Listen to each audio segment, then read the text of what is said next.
অসমীয়া সাহিত্য জগতৰ এজন অন্যতম মহিয়সী ব্যক্তি, এজন অন্যতম শ্ৰেষ্ঠ সাহিত্যিক, পদ্মভূষণ, পদ্মশ্ৰী আদি কৰি শংকৰদেৱ বঁটা বিজয়ী, সাহিত্য একাডেমী বঁটা বিজয়ী সাহিত্যিক সৈয়দ আব্দুল মালিক চাহাবক যিদৰে জেহাদী আখ্যা দিয়া হৈছে এইটো অতিকৈ দুৰ্ভাগ্যজনক।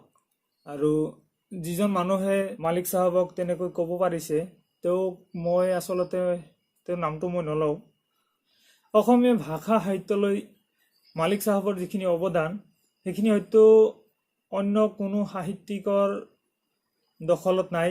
তেনেকুৱা বিৰল প্ৰতিভাধৰ ব্যক্তি আছিল মালিক চাহাবে যেনেকুৱা লিখা মেলা কৰিছিল, বিখ্যাত লিখনি অঘৰী আত্মাৰ কাহিনী, ধন্য নৰ তনু ভাল, তেনেকুৱা যিমান সাহিত্য ৰচনা আছে তাৰে প্ৰতিখন সাহিত্য ৰচনাই অসমীয়া ভাষা সংস্কৃতিক চহকী কৰি তুলিছে।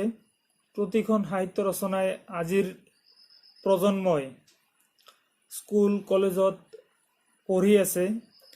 তো এনে এজন ব্যক্তি, এনে এজন প্ৰতিভাধৰ ব্যক্তি, এনে এজন মহিৰ অসমীয়া সাহিত্যৰ, তেখেতক এইদৰে ইমান নিকৃষ্ট মনৰ ব্যক্তি এজনে তেওঁৰ বিষয়ে এনেদৰে অপব্যাখ্যা কৰা, তেওঁক এনেদৰে অপমান কৰাটো নিশ্চয়কৈ দুৰ্ভাগ্যজনক বিষয়।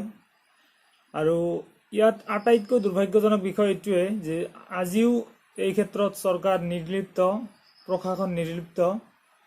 চৰকাৰ প্ৰশাসনৰ পৰোক্ষ আৰু প্ৰত্যক্ষ সহায় সহযোগিতাত এই শিয়ালটোৱে নাইবা ইয়াৰ লগতে আৰু দুই এজন আছে, সিহঁতে সদায় অসমৰ বায়ু, পানী, আকাশ, বতাহত তেনেকুৱা বিষ বিয়পাই আছে। ইমান বিষাক্ত, ইমান সাংঘাতিক মন্তব্য দিয়াৰ পাছতো যদি চৰকাৰ বা প্ৰশাসনে কোনো ব্যৱস্থা নলয় তেতিয়া আমি ভাবিবলৈ বাধ্য হওঁ যে ইয়াৰ আঁৰত অসম চৰকাৰ বা অসমৰ প্ৰশাসন সকলো জড়িত আছে। সকলোৱে সাৰ পানী যোগাই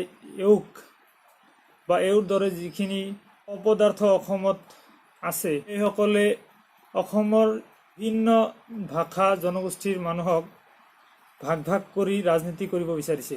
এটা কথা নিশ্চিত যে এই শিয়ালটোৱে তেওঁৰ জীৱনত হয়তো এবাৰো মালিক চাহাবৰ কোনো এখন কিতাপ বা কোনো এখন সাহিত্য ৰচনা পঢ়ি পোৱা নাই। আজি মালিক চাহাবক কিবা কৈছে, কালি আৰু ইমৰান শ্বাহ যিজন অসম সাহিত্য সভাপতি আছিল, নাইবা মফিজুদ্দিন আহমেদ হাজৰিকা, অসমত যিমানখিনি মুছলমান ব্যক্তি আছিল, প্ৰতিভাধৰ মুছলমান ব্যক্তি আছিল, সেয়া সাহিত্যিক হওক, সাংবাদিক হওক, নাইবা বুদ্ধিজীৱী হওক, তেনেকুৱা এজন এজনকৈ বাৰে বাৰে যিদৰে টাৰ্গেট কৰা হৈছে, নাইবা অসমৰ কেতিয়াবা গৰীয়া মুছলমানক, কেতিয়াবা বংগমূলীয় মুছলমানক, কেতিয়াবা দেশী মুছলমানক যিদৰে টাৰ্গেট কৰি অহা হৈছে, তাৰ দ্বাৰা এটা কথা স্পষ্ট যে অসমত ধৰ্মৰ নামত মানুহক ভাগ ভাগ কৰি বিজেপিয়ে নাইবা বিজেপিৰ এজেণ্ট যিখিনি আছে সিহঁতে নিজৰ স্বাৰ্থ আদায় কৰিব বিচাৰিছে।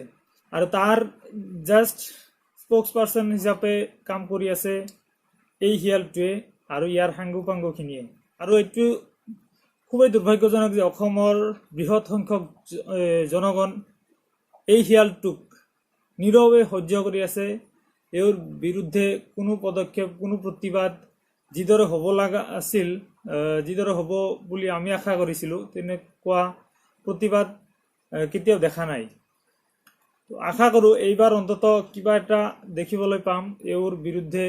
আমি অসমীয়াসকলে অন্তত চৰকাৰক বাধ্য কৰাব লাগে যে এনেকুৱা নিকৃষ্ট শিয়াল নাইবা যিখিনি জধামূৰ্খ আছে এইখিনিক শাস্তি দি হ'লেও নিজৰ ভুলৰ কাৰণে অনুতপ্ত কৰাবলৈ বাধ্য কৰাব লাগে।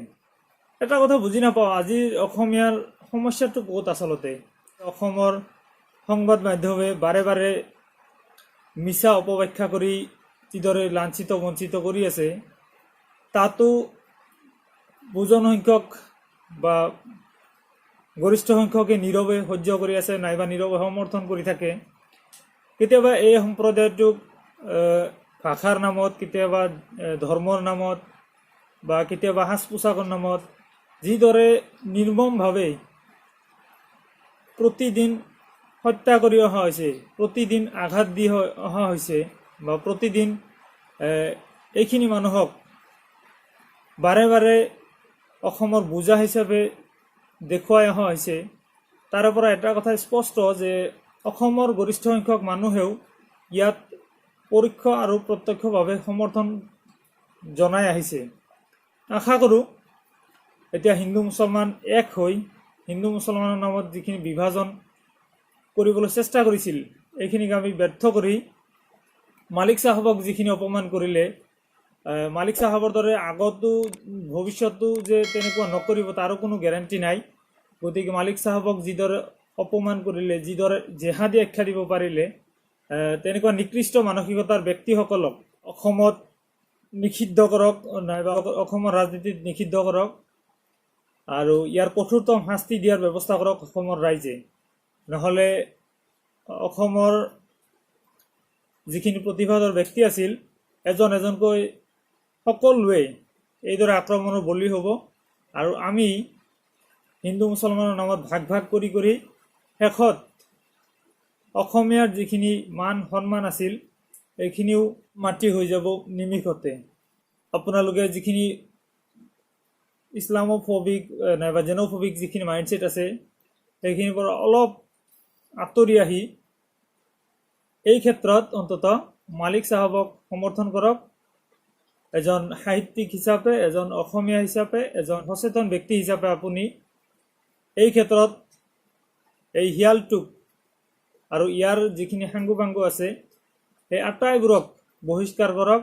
ইহঁতে অসমৰ ভাল, অসমৰ উন্নতি কেতিয়াও নিবিচাৰে। ধন্যবাদ।